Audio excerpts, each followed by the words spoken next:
नमस्कार, आप देख रहे हैं टोटल टीवी। मैं हूं सौरभ जौहरी। हमारी खास पेशकश में आपका स्वागत है। हरियाणा में बीजेपी सरकार की हैट्रिक लगने के बाद अब विधानसभा का शीतकालीन सत्र बुलाने का इंतजार है। सीएम सैनी ने कहा कि राज्यपाल को इसके लिए पत्र भेजा है। हाल ही में बुलाए गए 1 दिवसीय सत्र में शपथ ग्रहण और अध्यक्ष उपाध्यक्ष का चुनाव हो चुका है। अब नियमित सत्र बुलाया जाएगा। मुख्यमंत्री का कहना है कि पर्वों की छुट्टियां खत्म हो गई हैं, अब जल्द ही विधानसभा का सत्र बुलाया जाएगा। बीजेपी सरकार अब कामों को रफ्तार देना चाहती है। ऐसे में कांग्रेस अब तक नेता प्रतिपक्ष का फैसला नहीं कर सकी है।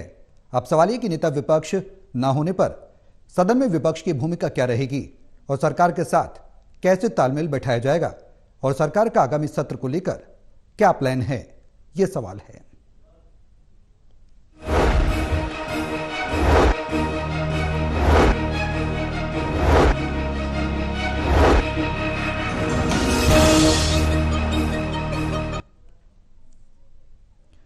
तो विधानसभा का शीतकालीन सत्र बुलाने को सरकार तैयार है, लेकिन विपक्ष का नेता नहीं है। विपक्ष की भूमिका किस तरह से रहेगी, क्योंकि सरकार जो वादे अपने मैनिफेस्टो में हरियाणा की जनता से नायब सैनी सरकार ने किए उन्हें पूरा करना है, उन वादों पर खरा उतरना है। इसको लेकर लगातार काम कर रही है। अब सवाल यह है कि किस तरीके की आगे सत्र को लेकर जो राजमाइश देखने को मिलेगी, विपक्ष की भूमिका क्या रहेगी, क्या कुछ इस बार शीतकालीन सत्र में देखने को मिलेगा, ये तमाम सवाल हैं जिनके जवाब तलाशने की कोशिश करेंगे। हमारे सहयोगी हमारे साथ मौजूद हैं। हिसार से associate editor doctor Mahesh Kumar, Panipat से एसोसिएट एडिटर देवेंद्र कथुरिया और वरिष्ठ पत्रकार वीरेंद्र सोनी जी हमारे साथ चर्चा में रहेंगे। आप सभी के साथ मैं चर्चा को आगे बढ़ाऊं, लेकिन उससे पहले एक रिपोर्ट दिखाते हैं। रिपोर्ट देखिए, फिर करेंगे चर्चा की शुरुआत। हरियाणा में तीसरी बार बीजेपी की सरकार बनने के बाद अब विधानसभा का शीतकालीन सत्र बुलाने की तैयारी है। हालांकि नई सरकार के पहले विधानसभा सत्र की तारीख अभी निश्चित नहीं हुई है, पर ये जल्द ही बुलाया जाएगा। इधर मुख्य विपक्षी दल कांग्रेस ने अभी तक नेता प्रतिपक्ष का चुनाव नहीं किया है।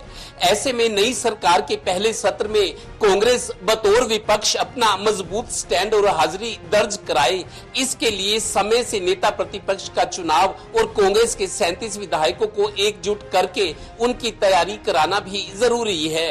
बहरहाल विधानसभा के शीतकालीन सत्र पर मुख्यमंत्री नायब सिंह सैनी जल्दी ही हम विधानसभा सत्र बुलाएंगे, क्योंकि ये पर्व चल रहे थे और पर्वों के कारण सभी विधायकों ने कहा था, तो हमने माननीय राज्यपाल महोदय को कहा है और जिस दिन भी वो डेट देंगे तो नवंबर माह में ही होगा सर, जल्दी आ जाएगी। गौरतलब है कि कांग्रेस में नेता प्रतिपक्ष का चुनाव इसलिए अभी अटका हुआ है क्योंकि कांग्रेस विधानसभा चुनाव में पार्टी की हार के कारणों को जानने के लिए जांच कमेटी की रिपोर्ट और उसका अध्ययन करना चाहती है। दूसरा कारण ये भी है कि हुड्डा विरोधी गुट सीएलपी लीडर के लिए पंचकूला से विधायक चुने गए चंद्रमोहन बिश्नोई के नाम को आगे कर रहा है। दरअसल कांग्रेस की हार के कारणों में एक कारण ये भी रहा कि गुटबाजी ने पार्टी को चुनावी नतीजों में नुकसान पहुंचाया है। लिहाजा अब विधानसभा सत्र की तारीख और नेता प्रतिपक्ष इन दोनों का इंतजार है। Haryana bureau total news. नेता विपक्ष तय नहीं है, लेकिन सवाल ये कि सत्र की तैयारी सरकार कर रही है। देवेंद्र, शीतकालीन सत्र सरकार बुलाने जा रही है, इसको लेकर प्रतिबद्ध नजर आ रही है, लेकिन विपक्ष का नेता नहीं है। सबसे पहला सवाल ये है कि सरकार कब तक सत्र को बुला सकती है, आगे की रूपरेखा क्या कुछ नजर आ रही है? देखिए सौरभ, विधानसभा सत्र के लिए कुछ नियम है। मुझे याद है जब कांग्रेस की सरकार हुआ करती थी, एक बार इस पर काफी चर्चा हुई थी।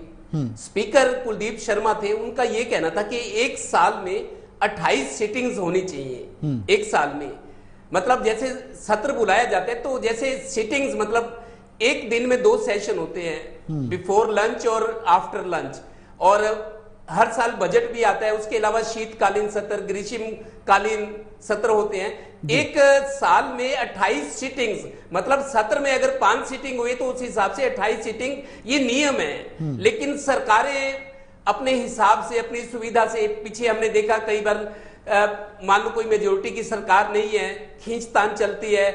कई सरकारें ये चाहती है कि विपक्ष को मौका ज्यादा ना मिले ताकि वो हमले ना करे सरकार पर। अलग अलग कारण होते हैं। तो जो सरकार सत्ता में होती है वो अपनी सुविधा भी देखती है और अपनी सुरक्षा भी देखती है कि विपक्ष के ज्यादा हमले ना हो, ऐसी सरकारें भी रही हैं। लेकिन ये सरकार बीजेपी की तीसरी बार सरकार है, उत्साह से लबरेज है। नायब सिंह सैनी लगातार दूसरी बार मुख्यमंत्री बने और बीजेपी की लगातार तीसरी बार सरकार है, स्पष्ट बहुमत की सरकार है। और दूसरी तरफ मुख्य विपक्षी पार्टी कांग्रेस में फिर खेमेबाजी, आपस में अंदरूनी खींचतान है, उनकी परेशानियां खत्म नहीं हो रही। ऐसी स्थिति में सरकार ने तीसरी बार रिपीट ही नहीं किया सरकार को, बीजेपी को। उसके अलावा मंत्रिमंडल का गठन किया, स्पीकर डिप्टी स्पीकर अपनी मर्जी से बनाए, बीजेपी के बने हैं। मतलब हर चीज बीजेपी के मन मुताबिक हुई है और स्थितियां उसके अनुकूल है।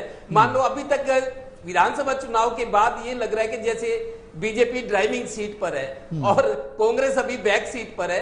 कांग्रेस आगे आने की कोशिश करेगी, लेकिन उसके लिए उसको थोड़ा सा चीजें संभालनी पड़ेगी। अभी जैसे नेता प्रतिपक्ष का अभी तक चुनाव नहीं हुआ, आपसी खींचतान चल रही है। भूपेंद्र हुड्डा विरोधी गुट चाह रहे कि भूपेंद्र हुड्डा को ना बनाया जाए, पार्टी ने बहुत मौका दिया है। 2005 में भूपेंद्र हुड्डा की सरकार, कांग्रेस की सरकार बनी थी, 67 सीटें आई थी जब ओम प्रकाश चौटाला की सरकार गई थी। उन 67 सीटों के बाद भजनलाल की जगह भूपेंद्र हुड्डा को मुख्यमंत्री बनाया गया था। 2009 में फिर लोकसभा के साथ चुनाव भूपेंद्र हुड्डा ने किए थे, तब मुख्यमंत्री थे, सरकार चला रहे थे।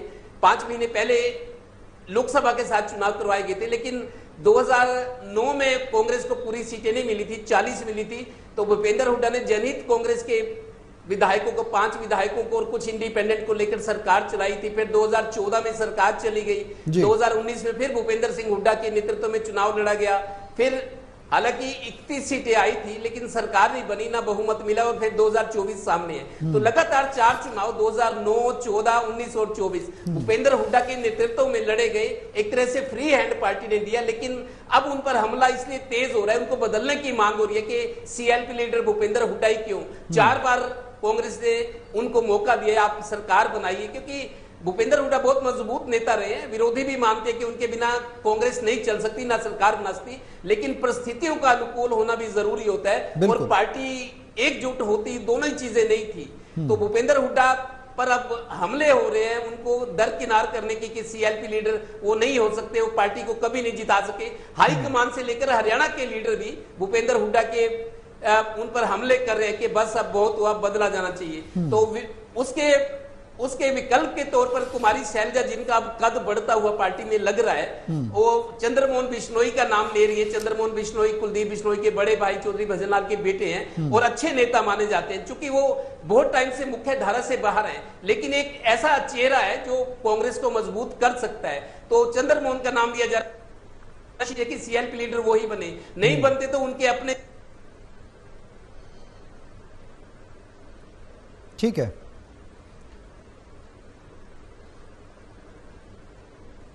देवेंद्र मैं लौटूंगा आपके पास, आपकी वॉइस ब्रेक हो रही है, खींचतान चल रही है। ठीक है, मैं लौटूंगा देवेंद्र आपके पास। महेश, सत्र बुलाने की तैयारी चल रही है, विपक्ष में नेता नहीं है, खींचतान है, विपक्ष की भूमिका को किस तरीके से देखा जाए और अगर सत्र की तैयारियां उसको किस तरह से देखा जाए, जो उम्मीदें हैं, जो वादे हैं जनता से, वो भी पूरे करने हैं। नेता विपक्ष के बिना किस तरीके से सत्र को चलाया जा सकेगा, क्या कुछ सूरत हाल नजर आ रहा है?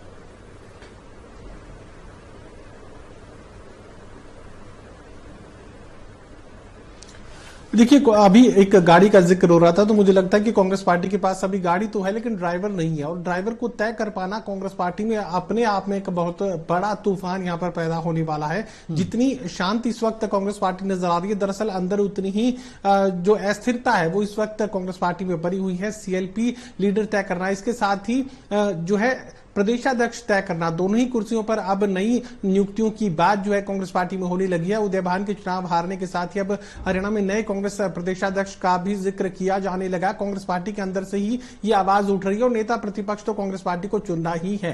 अब कुमारी शैलजा चूंकि वो सांसद है, तो ऐसे में किसी विधायक को ही नेता प्रतिपक्ष बनाया जाना है। तो कुमारी शैलजा को लगता है कि यहां अगर चंद्रमोहन बिश्नोई पर कांग्रेस पार्टी दाव खेलती है तो गैर जाट चेहरा होगा। और यहां हरियाणा प्रदेश में जिस तरीके से गैर जाट जाट राजनीति में भारतीय जनता पार्टी को क्लीन स्वीप यहां पर कांग्रेस पार्टी को करने में कामयाबी हासिल हुई है। उसके बाद कांग्रेस पार्टी में भी अब लोग इस दिशा में सोचने लगे हैं कि यहां गैर जाट की राजनीति अगर भारतीय जनता पार्टी करती रहेगी तो फिर कांग्रेस पार्टी के लिए ना तो 2024 में कोई संभावनाएं बनी और ना ही 2029 में ऐसी कोई संभावनाएं बन पाएंगी। तो भविष्य की राजनीति के मद्देनजर अब गैर जाट पॉलिटिक्स पर कांग्रेस पार्टी ज्यादा तवज्जो देती हुई नजर आएगी। इसका मतलब ये नहीं कि जाट को पूरी तरह खत्म कर देंगे, क्योंकि अगर जाट को पूरी तरह अवॉइड कांग्रेस पार्टी में किया गया तो फिर यहां पर आईएनएलडी और दुष्यंत चौटाला जिस तरीके से खात्मे की स्थिति में नजर आ रहे हैं, फिर जाट को एक नया विकल्प तलाशने की जरूरत पड़ेगी और एक बार फिर से आईएनएलडी मजबूत हो सकती है। कांग्रेस इस खतरे पर भी अपनी नजर रखेगी, लेकिन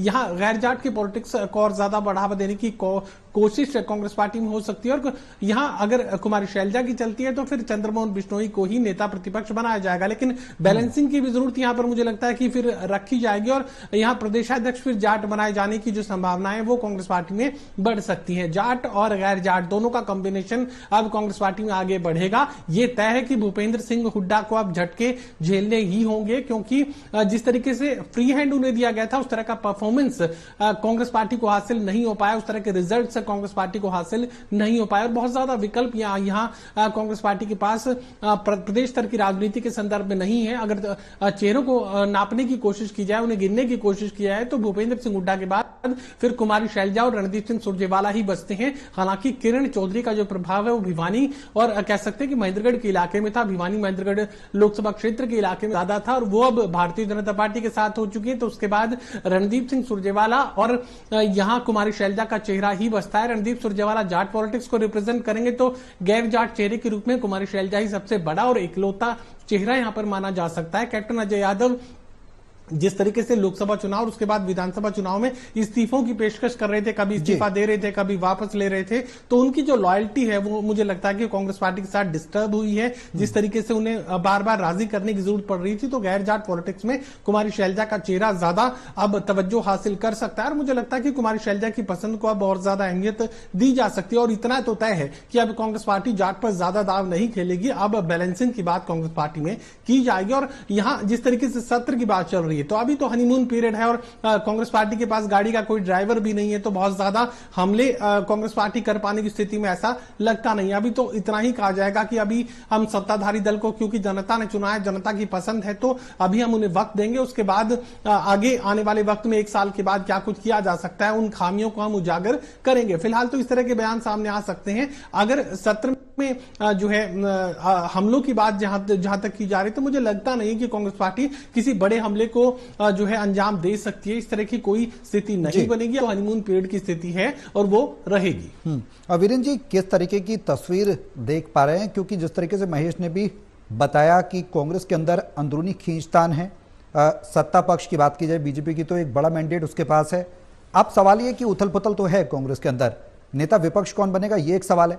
दूसरा सवाल यह है कि अंदर की कलह को किस तरह से पार्टी शांत करेगी, एक बड़ी चुनौती के तौर पर देखा जा रहा है। तीसरा सवाल यह है कि विपक्ष के तौर पर भी अपनी भूमिका अदा करनी है सदन के अंदर, तो वो भी एक बड़ी जिम्मेदारी होगी। किस तरीके का समीकरण बनेगा, क्या कुछ देखा जाएगा, क्या देखने को मिलेगा? प्रदेश कांग्रेस अध्यक्ष उदय भान जी ने 1 महीने के बाद, चुनाव परिणाम आने के 1 महीने के बाद, अब हरियाणा में हार के कारणों के लिए एक समिति गठित कर दी है करण दलाल की अध्यक्षता में, 8 मेंबरी कमेटी है।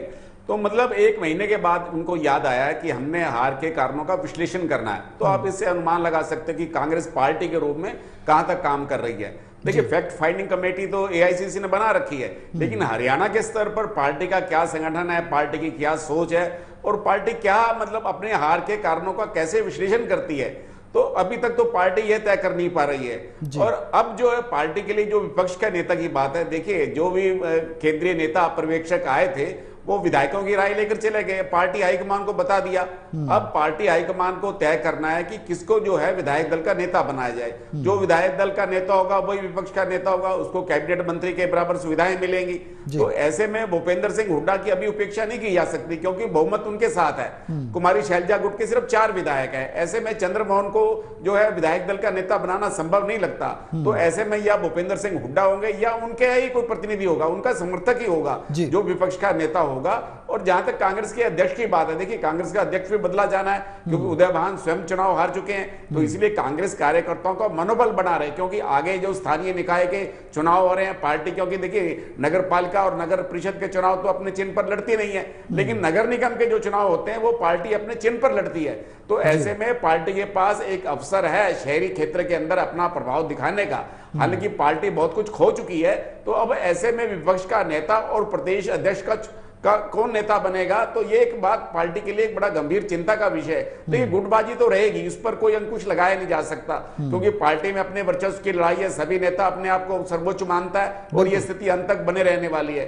अब जो सत्र की बात है, देखिए अब जो राज्यपाल का अभिभाषण है वो जब विधायक शपथ लेते हैं उससे पहले ही हो जाता है, उसी सत्र के दौरान रहता है। 2009 का हम देखें, 2014 का देखें, 2019 का देखें, ऐसा पहली बार हुआ है कि जो राज्यपाल का अभिभाषण इस सत्र के दौरान नहीं हुआ।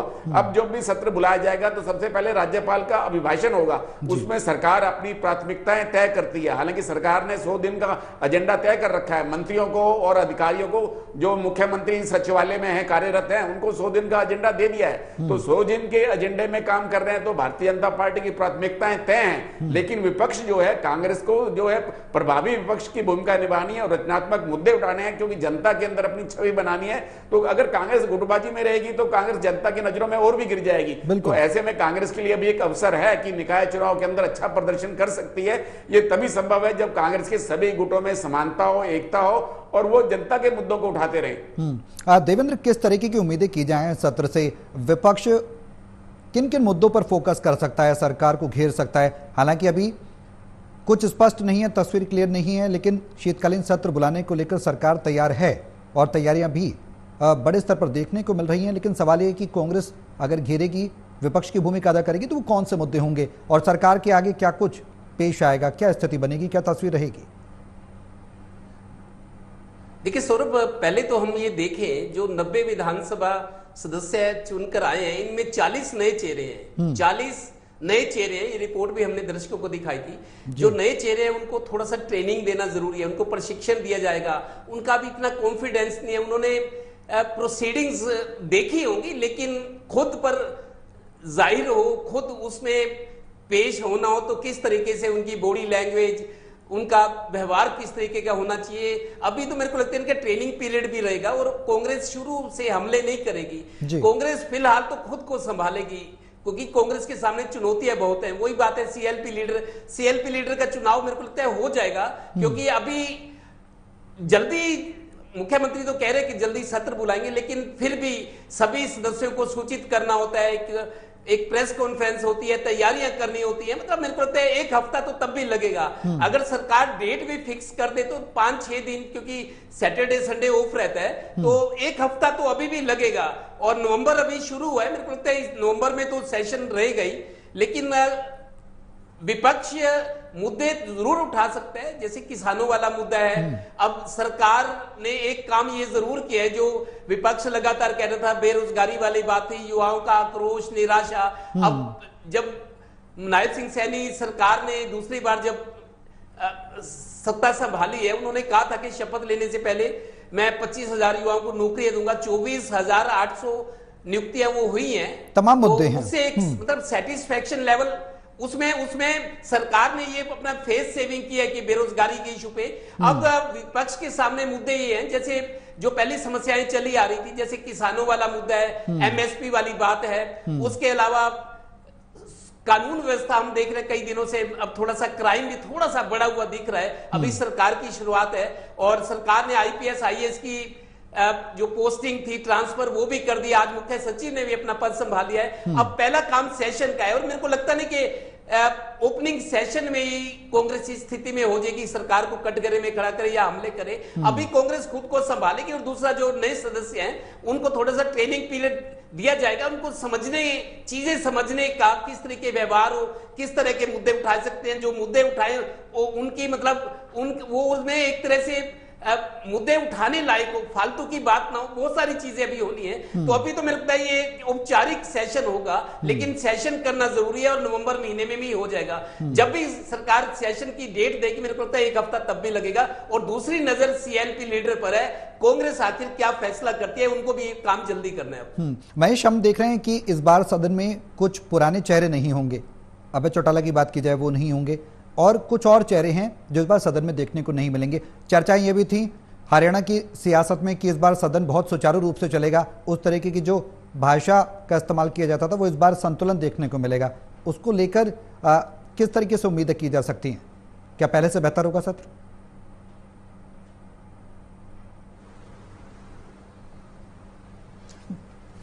देखिए, अभी एक और महत्वपूर्ण सवाल पर यहाँ पर जिक्र चल रहा था, उसको शॉर्ट में मैं निपटाने की कोशिश करूंगा। दरअसल दो चीजों को जरूर यहाँ पर कांग्रेस पार्टी उठाने की कोशिश करेगी। पहला तो एमएसपी पर खरीद का जो वायदा सरकार ने किया था और एमएसपी पर कितनी फसलें खरीदी गई और कितने किसानों को बिना एमएसपी के ही अपनी फसलों को बेचना पड़ा और किस कीमत पर बेचना पड़ा, ये जरूर यहाँ पर कांग्रेस पार्टी उठाने की कोशिश करेगी। और दूसरे मुद्दे का अगर जिक्र करें तो यहाँ पर हर साल की तरह इस बार भी यूरिया को हासिल करने में किसानों को बड़ी चुनौतियों का सामना करना पड़ रहा है और उचाना के इलाके में तो पुलिस को लाठीचार्ज तक करना पड़ा था इसी हालात से निपटने को लेकर। तो ऐसे में यहां प्रदेश के किसानों को यूरिया की जरूरत है। हालांकि उसके वैकल्पिक लिक्विड यूरिया के जरिए जो है इस समस्या का समाधान तलाशने की कोशिश सरकार की तरफ से की गई है, लेकिन किस हद तक ये कामयाब हो पाएगी ये देखने वाली बात रहेगी। लेकिन फिलहाल यूरिया की कमी से किसान जूझ रहे हैं, जिसको मुद्दे के रूप में कांग्रेस पार्टी यहां जरूर उठाने की कोशिश करेगी। जहां तक यहां माहौल का जिक्र यहां पर किया जा रहा है, तो मुझे लगता है कि अभय सिंह चौटाला जब तक हरियाणा विधानसभा में गरजते थे